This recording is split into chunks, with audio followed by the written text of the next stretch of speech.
Joana aposta que Petra não tinha largado do pé do engenheiro até conseguir inspecionar as galerias do rio.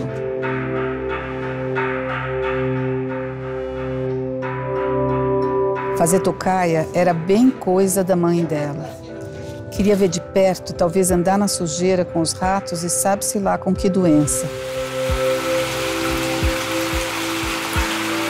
A minha história com esse rio vem de muito tempo. Eu estudei aqui perto, nesse bairro, em Alto de Pinheiros. Anos depois, eu vim morar nesse bairro, aqui perto, na divisa da Vila Madalena, e sempre me encantou passear por aqui. Ainda tinha carro e eu levava uma filha a um lugar pertinho aqui, fazia questão, quase como pedir a bênção.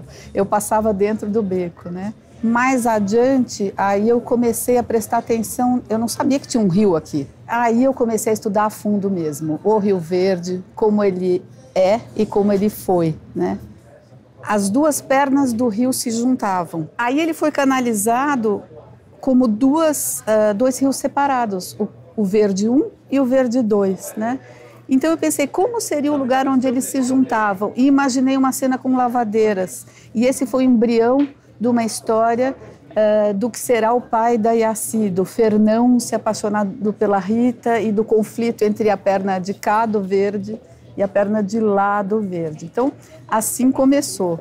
A pesquisa foi longa, mas eu acho que o mais longo foi a escrita, até porque a parte antiga, como eu disse, saiu muito fácil.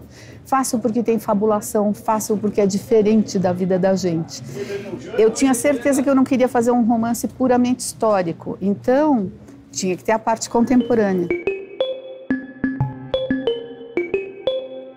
Aí é que eu comecei a trabalhar a Petra, achei o nome dela, achei que era rico para eu trabalhar com água e com pedra, né? Mas demorou muito. Por quê? Porque a Petra foi jornalista, ela é perto demais da gente, sabe? E não é óbvio, não é autobiográfico. Imagine, amo minhas filhas, não tenho essa briga que ela tem com a filha Joana, né? Mas é isso, o processo foi esse e foi diferente para as duas eras, mas eu sabia que eu queria caminhar alternando essas duas épocas. As pessoas são mais água do que outra coisa. O ciclo não tem fim, ou talvez tenha. Esse foi o caminho das águas do Verde, que hoje nem se junta. Petra se dá conta. Está no Rio Verde 1, um Y solteiro, como os restos de um jogo já jogado de ossinho de frango.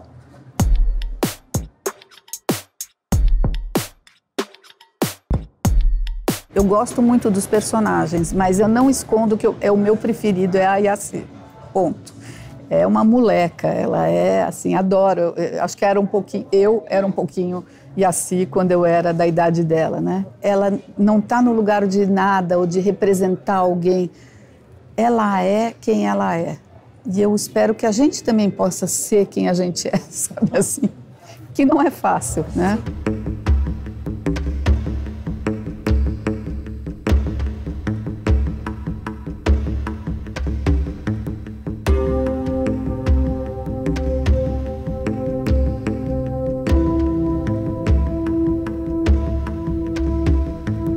A primeira soroca realmente que aparece no primeiro capítulo, que é a água vai minando e vai cavando um buraco e aí o chão solapa, né? Então esse é o tal do buraco, fenda, rasgadura que os indígenas chamavam de soroca, né? E a gente aportuguesou para soroca, né?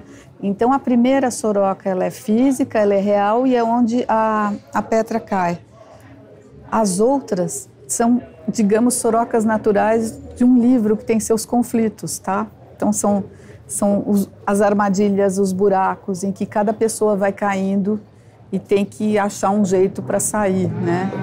Existe um conflito entre a natureza da Petra e a natureza da Joana. Existe um conflito entre quem a gente é no fundo de verdade e quem a gente vai sendo, né? E eu acho que São Paulo é uma cidade que foi sendo muito. Ela não foi planejada, né? Ela aconteceu. Ela vai, depois de planos diretores, de cuidados, de conscientização, ela começa a tentar, enfim, disciplinar o uso do solo de São Paulo. Como acreditar que, de todo mundo que passou por ali na tempestade, ela, justo ela e não outra, teria caído no buraco, na cratera, na cova, na soroca? Talvez, se o engenheiro não tivesse falado da água que mina a terra, Petra não teria dito soroca e nem caído em uma. Os indígenas não conheciam o asfalto, então asfalto não podia ter nome tupi. Mas o que tinha engolido a mãe dela era uma soroca e das grandes, Sorocabuçu.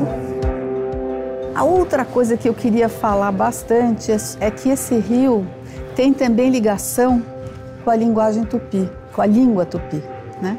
A gente aqui, naquela época, que é o começo do século XVIII, falava a língua geral. A língua geral é o tupi, mas falado com uma gramática, uma sintaxe, a ordem das palavras era portuguesa. E Y ou U em tupi, que hoje a gente escreve, que desde lá do Anchieta a gente escreve, quer dizer rio ou água, né?